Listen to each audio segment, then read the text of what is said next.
नमस्ते। आज के इस कानूनी विश्लेषण में हम सीधे सुप्रीम कोर्ट के एक बेहद अहम और ऐतिहासिक फैसले पर चर्चा करेंगे। ये पूरा मामला हिंदू उत्तराधिकार अधिनियम यानी हिंदू सक्सेशन एक्ट में हुए 2005 के संशोधन और पैतृक संपत्ति में बेटियों के जन्मसिद्ध अधिकार से जुड़ा है। चलिए बिना किसी देरी के इस पेचीदा कानूनी मुद्दे की तह तक चलते हैं और समझते हैं कि सुप्रीम कोर्ट ने संपत्ति के अधिकारों पर तस्वीर कैसे साफ की है।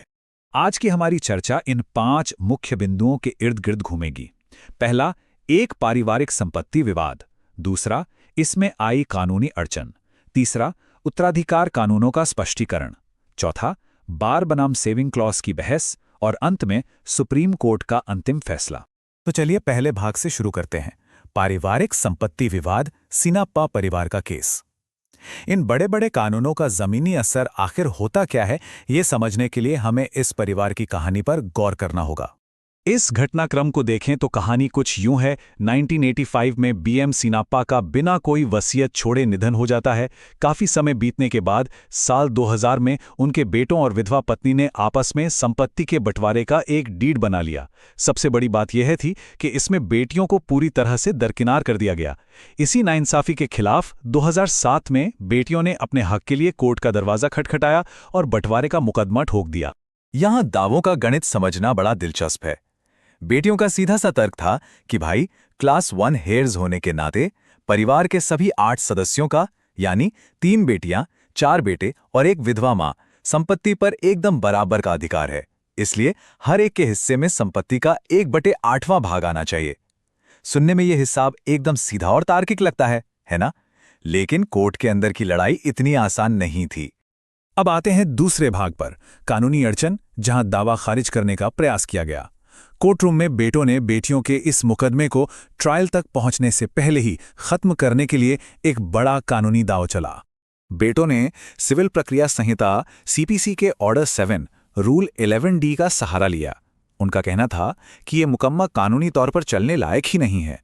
और हैरानी की बात तो ये रही कि कर्नाटक हाईकोर्ट ने 2024 में उनकी बात मान भी ली। हाईकोर्ट ने शुरुआत में ही इस प्रक्रियात्मक नियम का इस्तेमाल करते हुए बेटियों के मुकदमे को सिरे से खारिज कर दिया।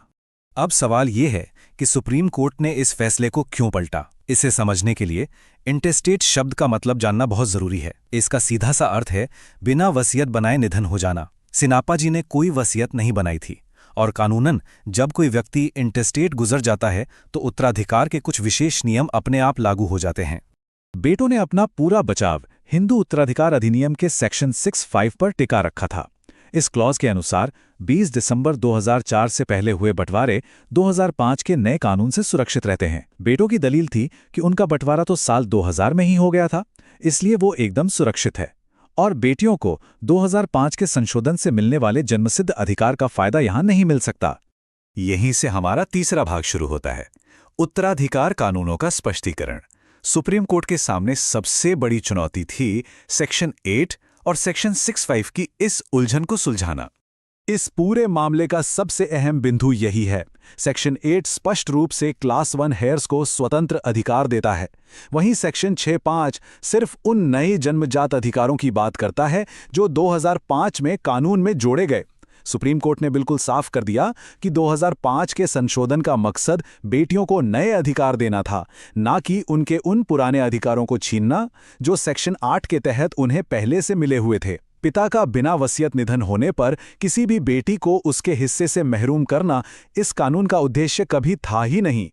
चलिए अब चौथे भाग की ओर बढ़ते हैं, बार बनाम सेविंग क्लॉज, ढाल बनाम बंद दरवाजा। कोर्ट के इस बारीक तर्क को समझने के लिए इसे एक ढाल और एक बंद दरवाजे के उदाहरण से समझते हैं। ये तुलना दिखाती है कि हाई कोर्ट से आखिर चूक कहां हुई। ज्यूरिसडिक्शनल बार किसी बंद दरवाजे की तरह होता है जो अदालत को केस सुनने से ही रोक देता है। हाई कोर्ट ने सेक्शन 65 को यही बंद दरवाजा समझ लिया था, लेकिन सुप्रीम कोर्ट ने समझाया कि सेक्शन 65 असल में एक सेविंग क्लॉज है। ये कोर्ट के दरवाजे बंद नहीं करता, बल्कि ये तो महज एक ढाल है जिसे आपको ट्रायल के दौरान साबित करना पड़ता है। कहने का मतलब यह है कि सिर्फ एक रजिस्टर्ड बंटवारे का कागज दिखा देने से केस रातों रात खत्म नहीं हो जाता। इसकी एक तय प्रक्रिया है। पहले आपको बचाव के रूप में इस सेविंग क्लॉज को पेश करना होगा। और फिर बाकायदा ट्रायल में उस बंटवारे की सच्चाई और वैधता साबित करनी होगी। और जब परिवार की बेटियों को उस बंटवारे में शामिल ही नहीं किया गया था, तो उस पर कोर्ट में ट्रायल होना तो लाजमी है। और अब हम आ पहुंचे हैं आखिरी भाग पर, अंतिम फैसला।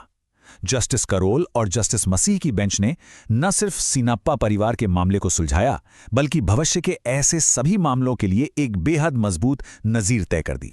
सुप्रीम कोर्ट ने एक और दिलचस्प बात नोट की। बेटों ने ठीक यही पैंतरा 2013 में भी आजमाया था और तब भी उनकी अर्जी खारिज कर दी गई थी। इसलिए 2021 में उनका फिर से वही मांग करना रेस जुडिकाटा के सिद्धांत के तहत गलत था। आसान भाषा में कहें तो जिस मुद्दे पर अदालत पहले ही अपना फैसला सुना चुकी हो, उसे उसी रूप में बार बार कोर्ट के सामने नहीं लाया जा सकता। फैसले में कोर्ट की ये टिप्पणी बेहद प्रभावशाली रही। उन्होंने कड़े शब्दों में कहा कि 2005 का संशोधन अपनी स्पष्ट भाषा में भी सेक्शन 8 के तहत क्लास 1 हेयर्स के पहले से मौजूद अधिकारों को किसी भी सूरत में खत्म नहीं कर सकता। ये फैसला इस बात पर पक्की मोहर लगाता है कि कोई भी नया संशोधन पुराने और स्वतंत्र अधिकारों को पूर्वव्यापी रूप से यानी पीछे जाकर मिटा नहीं सकता। इस पूरी चर्चा के अंत में एक बहुत ही गहरा सवाल खड़ा होता है। जब कोई कानूनी संशोधन लोगों को नए अधिकार देने के इरादे से बनाया जाता है, तो क्या कभी उसकी व्याख्या इस तरह की जानी चाहिए कि वो उनके पास मौजूद पुराने अधिकार ही छीन ले? सुप्रीम कोर्ट का जवाब यहां एकदम स्पष्ट है, बिल्कुल नहीं। यह फैसला न्याय की मूल भावना की एक बहुत बड़ी जीत है। आज के इस विश्लेषण में हमारे साथ जुड़ने के लिए धन्यवाद।